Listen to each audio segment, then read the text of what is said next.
Hello' বন্ধুসকল, আজি আকৌ এটা নতুন ভিডিঅ'লৈ সকলোকে স্বাগতম জনাইছোঁ। আৰু এইটো ভিডিঅ'ত আমি আলোচনা কৰিবলৈ লৈছোঁ BA, BSc, BCom যিসকলে পঢ়ি আছে তেওঁলোকৰ কাৰণে ছেকেণ্ড ছেমিষ্টাৰৰ MDC ছাবজেক্টৰ যিটো ছাবজেক্টৰ নাম হৈছে MDC natural and physical science in everyday life. So' এইখন ছাবজেক্ট যিসকলৰ আছে তেওঁলোকৰ কাৰণে ভিডিঅ'টো প্ৰস্তুত কৰা হৈছে। আশা কৰিছোঁ সকলোকে চাই যাব। যিহেতু ভিডিঅ'বিলাক বনোৱাৰ কাৰণ হৈছে আপোনালোকৰ সহায় হোৱাকৈ কুৱেশ্যন পেপাৰসমূহৰ পৰা যাতে কিছু আইডিয়া ল'ব পাৰে, সেইকাৰণে আমি ভিডিঅ'সমূহ আপোনালোকক দি থাকোঁ। চ' সেইকাৰণে আমি এতিয়াও কুৱেশ্যন পেপাৰ একেটাই আপোনালোকৰ MDC ছাবজেক্ট কোডটো মিলাই ল'ব। তাৰপিছতে ছাবজেক্ট নেম দিয়া আছে আৰু ফুল মাৰ্কছ 45 2 দিয়া থাকিব।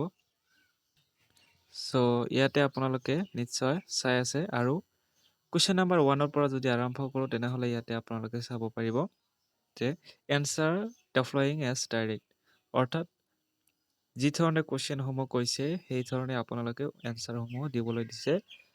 আৰু ইয়াৰে আপোনালোকৰ 5 মাৰ্ক অৰ্থাৎ 5টা কুৱেশ্যন আছে 1 মাৰ্কৰ, প্ৰত্যেকটো কুৱেশ্যনৰ মাৰ্ক 1 মাৰ্ক কৰি দিয়া আছে।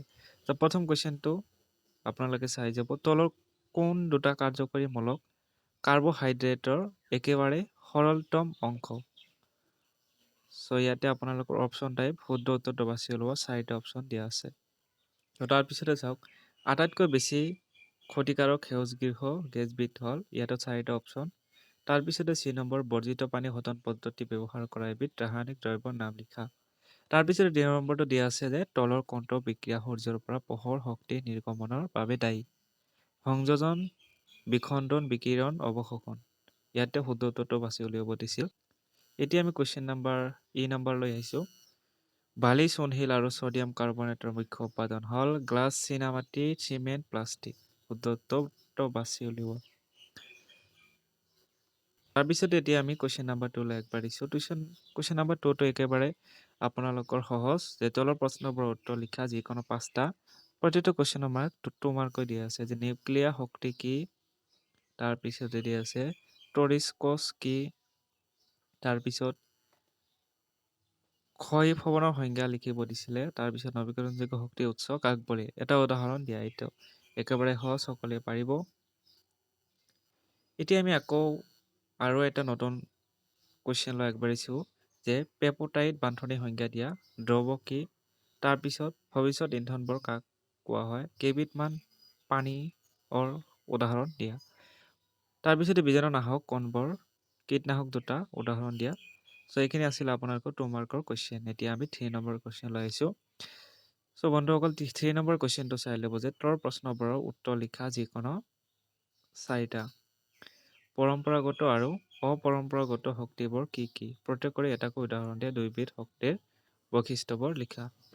চ' বন্ধুসকল কিছুমান কথা আমি বুজি পাব লাগে বা জানিব লাগে। ধৰি লওক ইয়াতে প্ৰশ্নবোৰৰ উত্তৰ দিব দিছে যিকোনো 4টা, অৰ্থাৎ ইয়াতে 6টা-7টা কুৱেশ্যন থাকিব পাৰে, কিন্তু আপোনালোকে যিখিনি সহজ পায় সেইখিনিৰ ভিতৰত মাত্ৰ 4টা কৰিব আৰু অলপ লংভাৱে 5 মাৰ্ক যাতে পায় সেই পদ্ধতি মতে লিখিব লাগিব।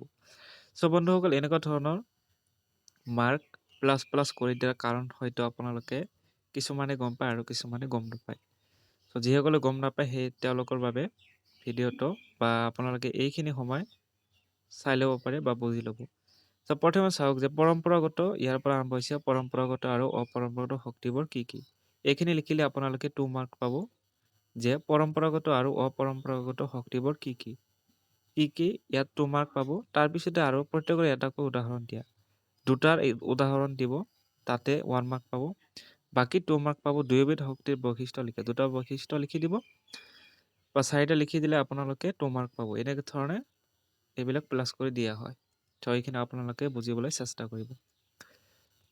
তাৰপিছতে আমি নেক্সট কুৱেশ্যনলৈ আগবাঢ়িছোঁ, যে কাৰ্বহাইড্ৰেটৰ সংজ্ঞা দিয়া। ঠিক একেধৰণে আপোনালোকৰ ইয়াতে মাৰ্কবিলাক দিয়া আছে, চাই ল'ব। এতিয়া আমি কুৱেশ্যন নম্বৰ C লৈ আহিছোঁ। C নম্বৰটো দিয়া আছে কুৱেশ্যন, চাই ল'ব। D নম্বৰ ভিটামিনৰ সংজ্ঞা দিয়া, চৰ্বি দ্ৰৱণীয় আৰু পানীত দ্ৰৱণীয় ভিটামিনৰ এটাকৈ উদাহৰণ দিয়া। তাৰপিছতে ভিটামিন এৰ 2টা উৎস উল্লেখ কৰা, ভিটামিন এৰ অভাৱত হোৱা মুখ্য বেমাৰ বিধ কি। তাৰপিছতে E নম্বৰ ঠিক একেধৰণে যিবিলাক মাৰ্কবিলাক প্লাছ কৰি আছে আপোনালোকে হয়তো গমেই পাইছে কিহৰ কাৰণে দিয়া আছে বা কিহৰ কাৰণে আচলতে এইবোৰ দিয়া থাকে। চ' এইখিনি আপোনালোকৰ 8 নম্বৰ কুৱেশ্যনলৈকে দিয়া আছিলে। আপোনালোকৰ 3 নম্বৰ কুৱেশ্যন শেষ। এতিয়া আমি 4 নম্বৰ কুৱেশ্যনলৈ একেবাৰে আহিছোঁ।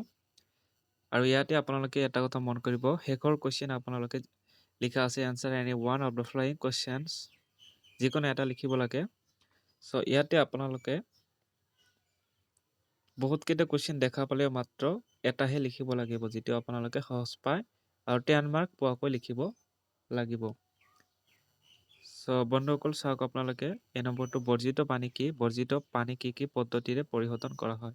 বৰ্জিত পানীৰ পৰিশোধন কিয় প্ৰয়োজন ব্যাখ্যা কৰা।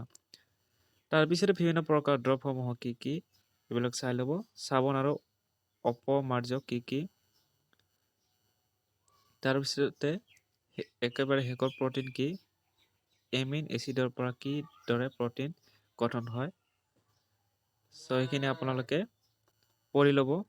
আৰু এইখিনি শেষৰ কুৱেশ্যন একেবাৰে শেষৰ। ইয়াৰ পিছত আৰু কুৱেশ্যন নাই ইমানতে। ভিডিঅ'টো সামৰাৰ আগতে আপোনালোকক জনাই দিওঁ যে যিকোনো ধৰণৰ আপোনালোকৰ কুৱেশ্যন পেপাৰ লাগিলে কমেণ্টত জনাই দিব, আমি সেই সম্পৰ্কে ভিডিঅ' দিবলৈ চেষ্টা কৰিম। আৰু এনেকুৱা ধৰণৰ ভিডিঅ'সমূহ পাই থাকিবলৈ আমাৰ চেনেলৰ সৈতে সদায় জড়িত হৈ থাকিব।